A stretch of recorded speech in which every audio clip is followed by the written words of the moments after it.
Elona a chroeso I gyfres arall o Dweud Pethe. Dros y 6 wythnos nesaf, mi fyddan ni'n mynd i'r afal ar rhai o'r pynciau na sy'n eich gweithio chi, eich corddi chi, neu'n syml sy'n gwneud I chi feddwl, pynciau sy'n codi cwestiynau moesol go bwysig. Heno, testyn trafod cyfoes, amserol a byd eang o St Paul's yn Llundain I Wall Street yn Efrog Newydd, o Gaerdydd I Fangor, mae mudiad Occupy wedi hoelio yn sylw ni ar ein systemau cyfalafol. Felly heno, mi yfynwn ni os ydy cyfalafiaeth yn sylfaenol anheg, ta ai dyma'r system ora sy'n ar gael. Ac mi edrychwn ni nes ymlaen ar ein perthynas ni'r Cymru yn benodol efo cyfalafiaeth. Yma I drafod, mae'r hanesydd a'r cyn ymgynghorydd i'r ceidwadwyr, Hywel Williams, y parchedig Enid Morgan, sy'n gyn gyfarwyddwr cenhadaeth i'r Eglwys yng Nghymru, a sy'n deud wrthai bod na fwy o gyfeiriadau at arian yn y Beibl, na bron ddim byd arall. A hefyd, efo ni ysgrifennydd cyffredinol plaid gomiwnyddol Prydain Robert Griffiths. Croeso i'r tri ohonoch chi. Felly, cyfalafiaeth da ta drwg. Dyma chi ddwy farn I ddechrau pethau. Dweud gwir, dydy cyfalafiaeth ddim yn gweithio. Mae plant yn ymarfer bob treiliad o newyn yn un hanner byd. Yn y wlad yma, mae yna crisis economaidd, felly mae o jyst I ddechrau trafodaeth I ddeud y gwir a cael pobl I feddwl tu allan y bocs. Mae'r system gyfalafol sydd gyda ni heddiw wedi bod efo ni am ganrifoedd. Does na'm system arall yn ei le ar y funud. Gynnwch chi un pen a cyfalafiaeth a'r pen arall illa di comunyddiaeth. A be mae bobl isio ydy rhywbeth sydd yn canol. Y crisis economaidd yn y lle cyntaf, mae achos bod yna ddim digon o reola a ddim digon o blismona ar y bancwyr sydd wedi bod yn rhedeg yn wyllt yn gwneud I biliynau bunnoedd ar drail pobl gyffredin. Mae'r economi bob tro yn mynd o boom I bust a y gwahaniaeth ydy dros gyfnod o faint o flynyddoedd mae hynna'n digwydd. Mae o'n mynd I ddod yn ôl. Ond fydd yna gyfalafiaeth gwahanol yn symud ymlaen I beth sy'n yna heddiw. Dyn ni'n talu I achub y banciau sy'n rhy fawr I methu, ond wedyn mae nhw dal I wneud bonuses enfawr, mae nhw dal I cymryd risgiau, dyn nhw ddim yn benthyca pres fel dylen nhw. Mae'r banciau bob tro yn mynd I fod yn farus ag yn onfoesol. Mae'n neud fi'n anghyffyrddus iawn gweld faint o arian mae rai o'r bobl reit yn y top yn y banciau'n ennill fel unigolion. Ond y broblem sgynnon ni ran gwlad ydy, os dyn ni'n mynd I reoli nhw yn ormodol yn Prydain, mi wneith nhw symud I rwle arall I redeg I busnes. Yn bersonol, dwi'n meddwl yr ateb fysa trefn cydweithredol, cymunedau yn gweithio fo'i gilydd I cynnal eu hunan a dim bod ni ddim yn cael ein rheoli gan bancwyr bomdigwydwyr. I fi bersonol mae cyfalafiaeth yn gweithio. Ond eto mae eisiau rhyw fath o reolaeth ar y ffordd yn ei rhedeg cyfalafiaeth. So mae rhaid ni sbio ni'n hunan yma. Heb sôn amdano banciau, mae lot o fai yna ni fel unigolion yn y wlad.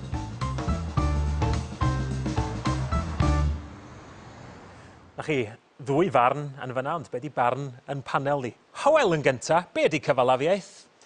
Mae'n derm sydd wedi cael ei fathu yn ystod ail hanner bedwaredd ganrif ar 15. Mae'n derm sydd wedi cael ei fathu gan Marx ac Engels, ac mae'n disgrifio ffenomenon eitha cyfyng yn hanes marchnadoedd, y dehiad I gael fwy a fwy o gyfalaf. Ac yn ôl Marx, mae'r dehiad yma yn aml yn hunan ddinistriol. Mae'n hanner gywir yn hynny. Beth roedd e ddim yn deall oedd gallu eithriadol cyfalafiaeth I adgreu ei hun ar ôl argyfwng. Nawr, mae'r term felly yn eithaf newydd yn hanes dynoliaeth, ond mae'r ysfa I wella eich byd, mae'r ysfa I gael cyfalaf, yr ysfa I gael perchenogiaeth ar rhywbeth mor ddwfwn ac yn rhan o'r natur ddynol. A dyna paham mae'r unrhyw ymgais I fynd yn erbyn gwirioneddau y farchnad y cyfalafiaeth yn mynd I fod yn un benaethol. Oherwydd dim ond yn systemau un benaethol sydd yn medru creu y fath yna o wrth-gyfalafiaeth. Wel, y pwynt yma bod o yn y natur ddynol I dymuno bod yn berchen ar bethau. Mae yn y natur ddynol hefyd I gystadlu yn dydi. A dwi'n meddwl taw yn fyna mae'r... Wel, nid yn drwg oherwydd allan o awydd I gystadlu, a mae pethau wedi gwella. Mae'n rhaid I unigolion gael y rhyddid I fentro, I ddyfeisio, I gael pethau newydd, I greu adnoddau I gymdeithas. Mae hynny'n beth naturiol a da. Y trafferth yw, os ydych chi ddwy law yn estyn am yr un peth, mae gyda chi gystadleuaeth, a mae hwnna yn esgyn adrybel. A mae un yn ennill, a mae un yn colli. Mae'n esgyn ar ddyfodol hefyd, drwy y gwirioneddau cystadleuol yma. I gomiwnydd, be di cyfalafiaeth, Robert?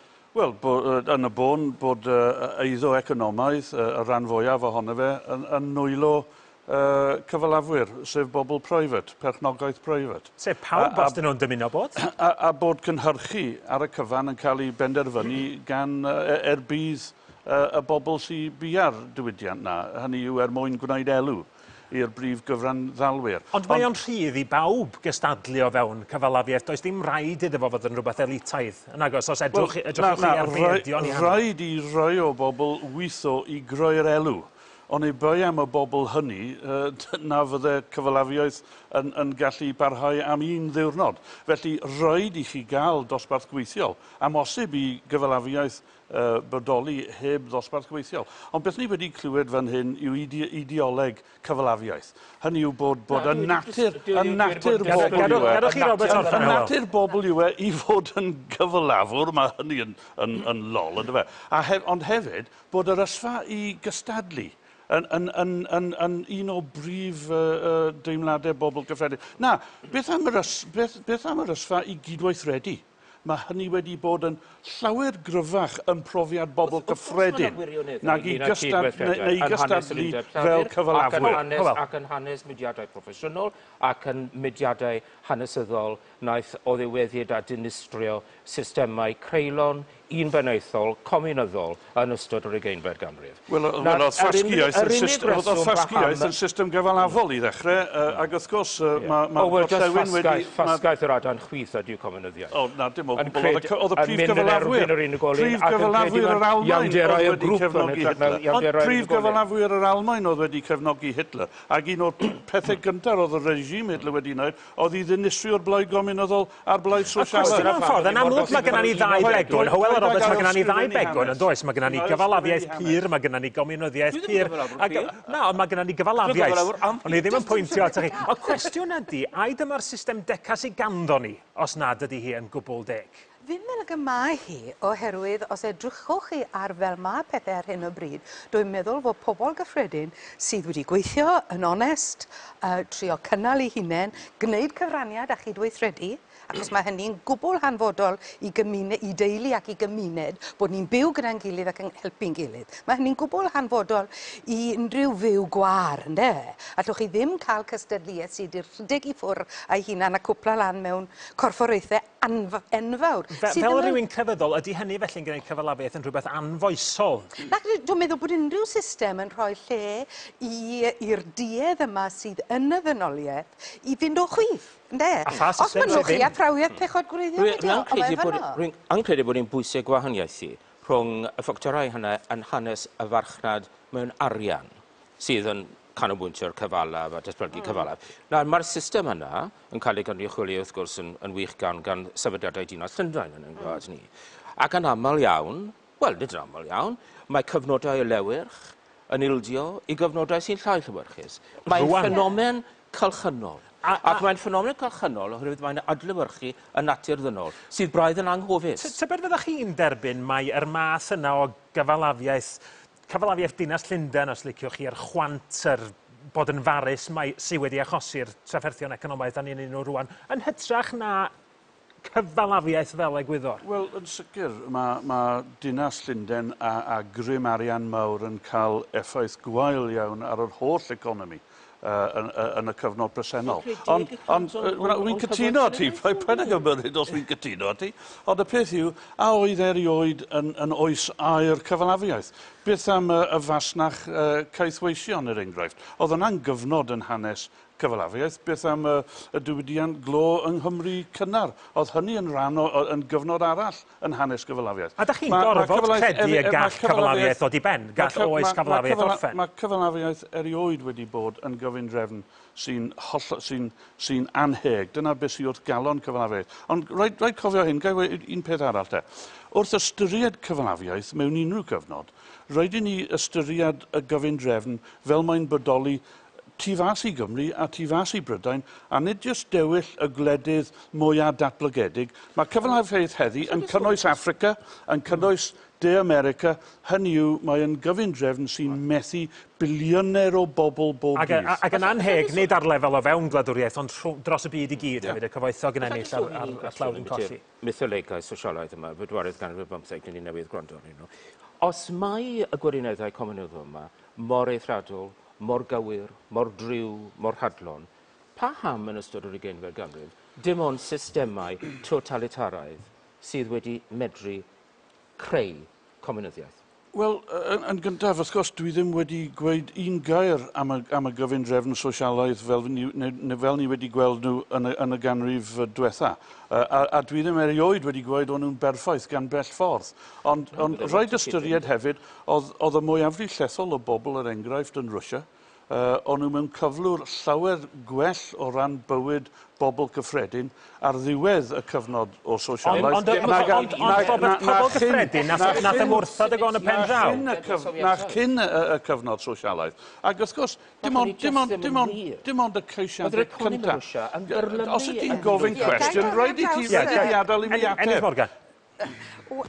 Gai ddod â stori, felly, i fewn hynny, am ddau gi, yn croesi'r ffin o Wlad Pwyl i Czechoslovacia. A medde'r ci oedd yn mynd o Wlad Pwyl wrth y llall, pam wyt ti'n mynd i fyna? O, medde fe, eisiau byta dwi. Pam wyt ti'n mynd i fama? A medde, eisiau cyfarth.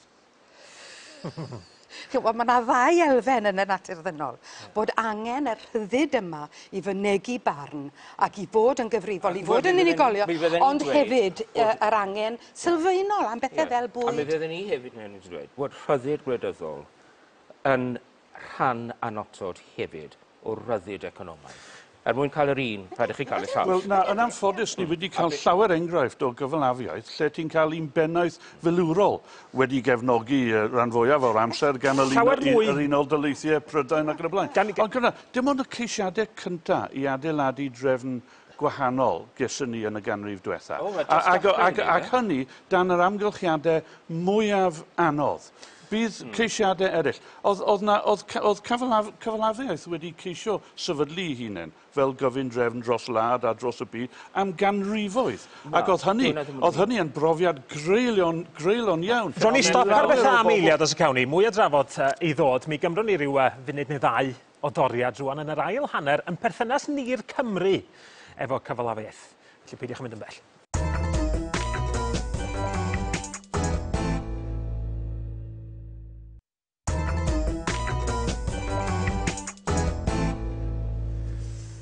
Croeso nôl atan ni, wel, cyfalafiaeth ydy'n testyn trafod ni heno yma. Mae ymgyrchwyr o'r mudiad Occupy wedi meddiannu llawer o'r penawdau dros y misoedd diwetha wrth iddyn nhw fyny newidiadau sylfaenol i'r drefn. Ond sut berthynas sydd ganddo ni'r Cymru efo cyfalafiaeth? O dyna drafodwn ni yn yr ail hanner yma efo Robert Griffiths o'r Blaid Gomiwnyddol, a'r hanesydd Hywel Williams a'r parchedig Enid Morgan. Ond cyn y sgwrs, dyma i chi un Cymro sydd â dipyn o le i ddiolch i'r system gyfalafol, ydy un busnes ar gwerthwr ceir Gary Wyn.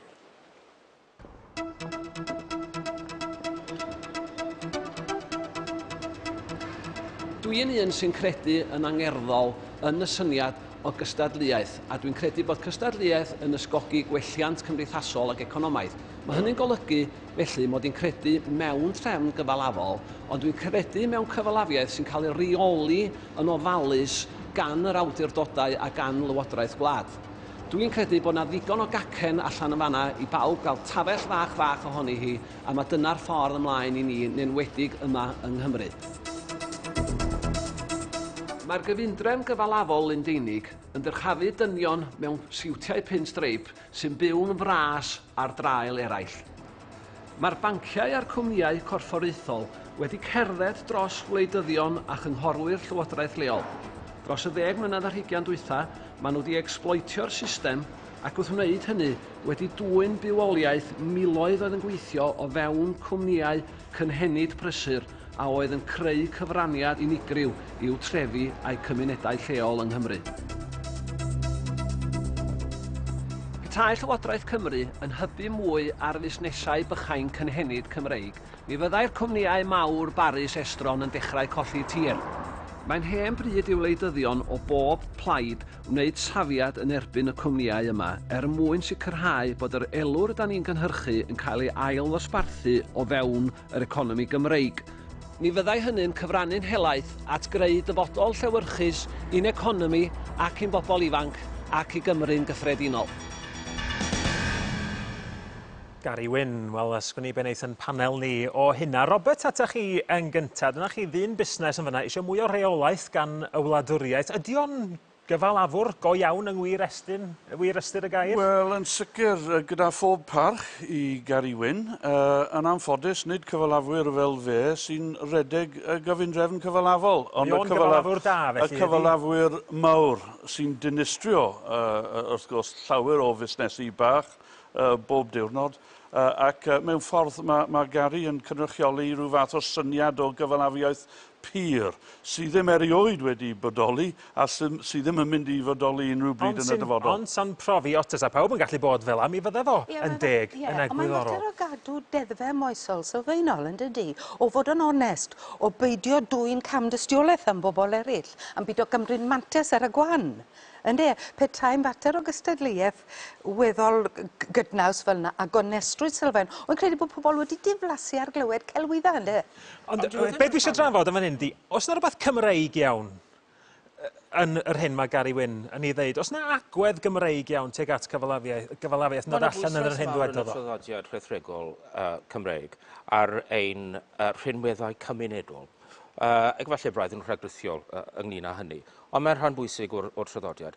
Lot o bobl yn pleisio dros y Blaid Lafur yng Nghymru yn ystod yr 20'r ganrif sydd wedi mynd heibio. Dwi ddim yn siŵr os mae hynny'n neud yn sosialwyr cywir, efallai mae hynny'n dangos mai ceidwadaeth ydyw prif nodwedd ein diwylliant ni Ond yn licio meddwl am yn hynna'n fel bod yn fwy sosialaidd fach na gweddill Prydain drwyddi draw? Wel, hoffi meddwl am ein hunain fel cymuned. Ac dyna un o'r rhesymau pam mae record economi y Cymru wedi bod mor eithriadol o wael yn ystod yr 20'r ganrif ac yn parhau i fod mewn gwir gyflwr dinistriol yn ystod dechrau'r 20'r ganrif ar hugain. Sosialaeth sydd wedi creu hynny. Anghyffurfiaeth Gymreig, bod chydig bach yn anghyfforddus efo arian, ydy hynny wrth gefn hyn hefyd? Wel, mae yna bobl, ond mae nhw fel petai llwyddo ar lefel go fawr yn golygu bod bobl yn mynd allan o Gymru, yn dydi? Ac yn sicr mae'r rhaid edrych ar siwd mae pethau ar hyn o bryd. Yn credu bod y traddodiad yma o edrych ar bethau o safbwynt y clawd yn safbwynt ddigon teg a ddim yn anghyfiawn nag yn fel mae Hywel wedi bod yn sôn, bod y rywsut yn wendid i feddwl am beth sy'n digwydd i'r clawd. Mae'n beth da iawn i feddwl am y clawd. Odi. Oherwydd dim ond y gwirioneddau cyfalafol cystadleuol yma sydd yn medru rhoi gobaith o gael cyfoeth i'r pawb. Ond tysa ni wedi bod ag agwedd wahanol, Robert? Tysa ni wedi bod ag agwedd wahanol tuag at gyfalafiaeth? Mi fydda mwy o'r meistri glo wedi bod yn Gymru, mi fydda fwy o gyfoeth y glo wedi aros yng Nghymru.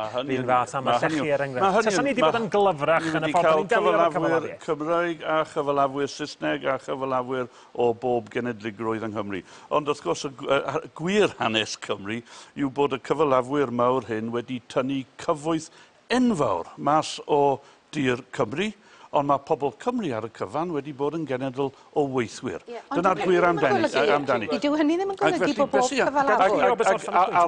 Ar ôl tynnu'r holl gyfoeth mas o dir Cymru, wrth gwrs, oedd y cyfalafwyr wedi diflannu ac yn gadael ni gyda diweithdra enfawr diwydiannau wedi cael ei redeg lawr. A dim ond y Llywodraeth ganolog oedd wedi ail-adeiladu economi Cymru.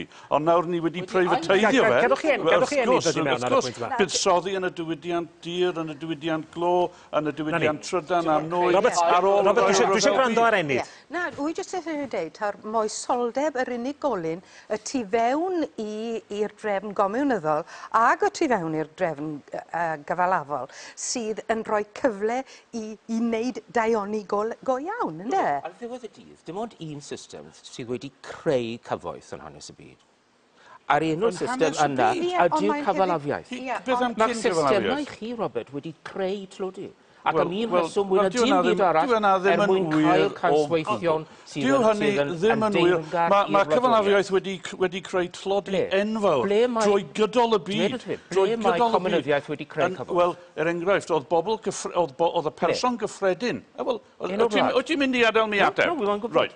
Oedd y person gyffredin yn Rwsia yn llawer well i bywyd ar ôl 70 mlynedd o sosialaeth na cyn sosialaeth. Beth oedd cyflwr bobl gyffredin yn Rwsia? Yn Beth oedd byrlymu yn cyflwr y bobl gyffredin 1890. yn Rwsia Da ni cyn y wedi trafod hyn, da ni wedi trafod hyn o'r blaen yn yr rhan gyntaf. Mewn ffordd, mi nath comiwnyddiaeth weithio tra yn gweithio, mi nath fasgeth weithio o ran creu cyfoeth tra oedd fasgeth yn gweithio tannydd yn ôl i ben. Ond, dwi eisiau symud ymlaen at yr unigolyn. Da chi wedi crybwyll yn barod hynny ydy, mae'r system yma'n iawn ar bapur, ond yn y pen draw, da chi angen y bobl iawn i'w rhedeg nhw. Be amdana ni a yn camddefnydd ni fel unigolion o arian, a'n dymuniad ni gael gormod o gredyd ag ati? Dyna di'r broblem, Mae ynddo? llachwant yng nghanol pob un yn does. I ni gyd eisiau mwy ac yn gweld pobl eraill ac yn wy'n credu bod un o ddrwg effeithiau cyfalafiaeth ydy gweld cyfoethaethafol iawn. Pwy ar y ddeiar sydd angen pensiwn o gannoedd o filiynau o bunnoedd? Mae'r eithafrwydd hynny, dwi yn teimlo, yn anfoesol. A trachont unigolyn sy'n mynd ar ôl hynny. Un o gemweddau deallusol mawr Marxiaeth o comunyddiaeth ydy'r syniad fod cyfalafiaeth yn rhyw fath o haen afreal, fod yn rhyw fath o haniaeth, ond nifer o unigolion ydy'r pobl sydd yn gweithredu'r system cyfalafol yma. Ac mae'n trachwant ni, mae'n rhan o'r cyflwr ddynol, a'r trachwant yna sydd hefyd yn gyfrifol am y ffordd mae'r gyfundrefn yn aml yn methu. Ond beth yw'r ateb mwy o gyfalafiaeth sydd yn cael ei allan o'r argyfwng? Dyw yna ddim yn cyfri i bobl fel Hywel, ond beth sy'n angen yw i ni drefnu gymdeithas mewn ffordd lle bod y gymdeithas hynny yn cyflenwi angenion pawb, bob person. Ond mae dim mor anherffaith, Robert. Nid mwyn creu elw i lleiafru bychan. Ond mae dim mor anherffaith, mae o'n digwydd efo penaethiaid mewn cyfundrefnau comiwnyddol. Pobl ydy'r broblem ar y brig, a pobl ydy'r broblem efo cyfalafiaeth. Ac i ddod nôl i lewyrch a hanes Cymru, gwell o gyflwr materol fod yn lower yn ne Cymru yn y 20au, na gweithio ar ffarm fel labrwr ar ddiwedd y bedwaredd ganrif. Mewn 10 eiliad. Mae hynny yn wir, wrth gwrs, ond mae cyfalafiaeth heddi yn system lle bod biliwn o bobl yn y byd heb ddigon o fwyd bob dydd. Biliwn o bobl mewn byd cyfalafol. Dyna'r gwir am y... Wrth gwrs, diw'n ddim yn wir... O'n i bai am China, bydde hynny yn 2 biliwn. Ond 1 biliwn o bobl heb ddŵr saff, biliwn o bobl heb wasanaeth iechyd, 2 biliwn o bobl heb eddysg. Totalitaraidd sydd yn ymdebygu i Marxiaeth. A mae Hywel yn osgoi'r... Robert, dwi'n gwybod gymaint mwy sydd gen chi ddeud, ond sgynna ni ddim amser ar y rhaglen yma. Diolch yn fawr iawn i chi. Dyna ni am heno. Diolch yn gwestiwn i Hywel Williams, i Enid Morgan ac i Robert Griffiths. Dowch yn ôl atan ni'r wythnos nesaf pan fyddwn ni'n troi yn sylw at garchar a chosb. Ond tan hynny, gan bawb o'na ni yma, nos dawch.